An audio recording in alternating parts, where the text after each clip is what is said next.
नमस्कार, मैं हूं आलोक और आप देख रहे हैं वी नेशन न्यूज।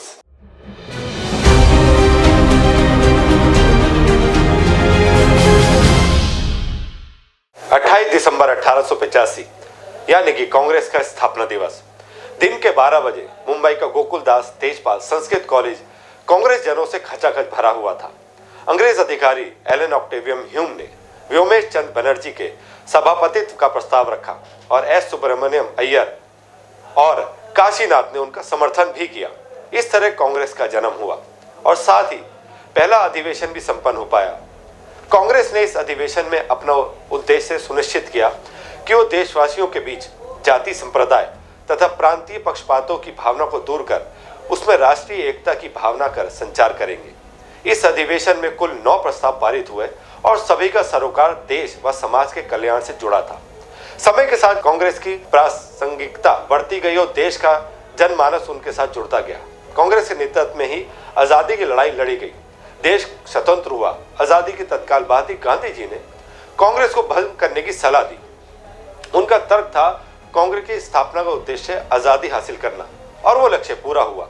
अब इसे बनाए रखने की कोई जरूरत नहीं थी, लेकिन गांधी जी के अनुयायियों ने उनकी एक न सुनी और कांग्रेस को भंग नहीं होने दिया। उनका मकसद कांग्रेस के जरिए सत्ता तक पहुंचना था और वे इसमें सफल रहे।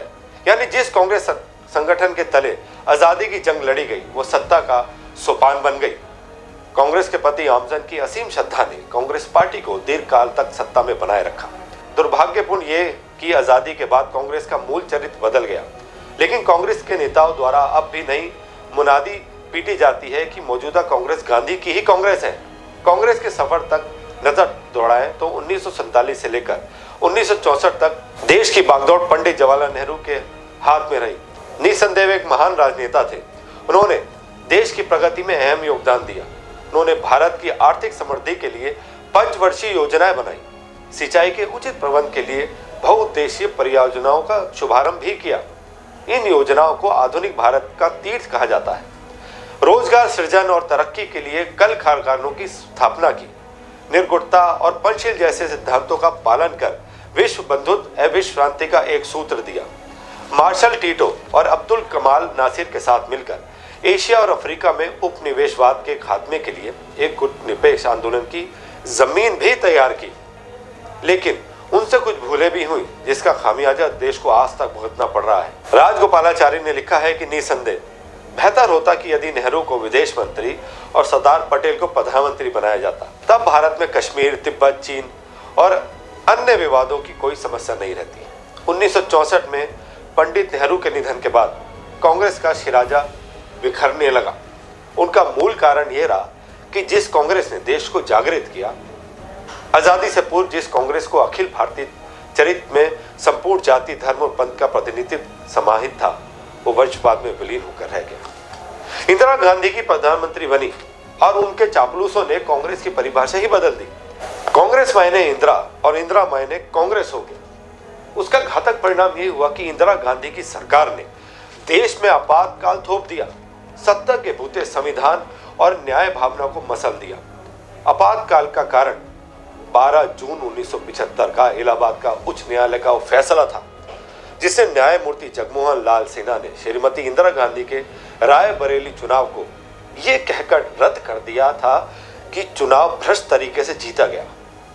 न्यायमूर्ति सिन्हा ने श्रीमती गांधी पर 6 साल चुनाव लड़ने का प्रतिबंध लगा दिया था। इस फैसले से इंदिरा गांधी तिलमिला गई और उनका सत्ता अहंकार जाग उठा।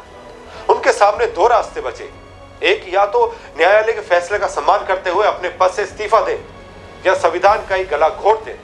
उन्होंने दूसरे रास्ते को चुना और संविधान का गला घोट दिया। उन्होंने आंतरिक सुरक्षा को मुद्दा बनाकर बगैर कैबिनेट की मंजूरी लिए ही देश पर आपातकाल थोप दिया। अभिव्यक्ति की स्वतंत्रता और प्रेस की आजादी पर प्रतिबंध तक लगा दिए गए। आगामी आम चुनाव ने इंदिरा गांधी को सत्ता सिंहासन से उखाड़ फेंक दिया। इंदिरा गांधी के निधन के बाद वंशवाद की प्राय बन चुकी कांग्रेस की कमान राजीव गांधी के साथ आई और वे देश के प्रधानमंत्री बने। राजीव गांधी की सरकार पर भी भ्रष्टाचार के ढेरों आरोप लगे, जैसे कि बोफोर्स तोप घोटाले में उनका नाम खूब उछला और आखिरकार सत्ता से हाथ धोना पड़ा। राजीव गांधी के बाद कांग्रेस की कमान उनकी पत्नी सोनिया गांधी के हाथ आई। कांग्रेस के सत्ता में आने पर सोनिया गांधी ने डॉक्टर मनमोहन सिंह के हाथ देश की कमान सौंप दी। आजादी पूर्व कांग्रेस का चरित्र ऐसा नहीं था जैसा कि आज है। कांग्रेस के नेता मौजूदा कांग्रेस की चाहे जितनी भी प्रशंसा करें, लेकिन सच यह है कि गांधी की कांग्रेस यह कांग्रेस नहीं है। आज के लिए इतना ही, और ज्यादा खबरों के लिए देखते रहिए वी नेशन न्यूज़।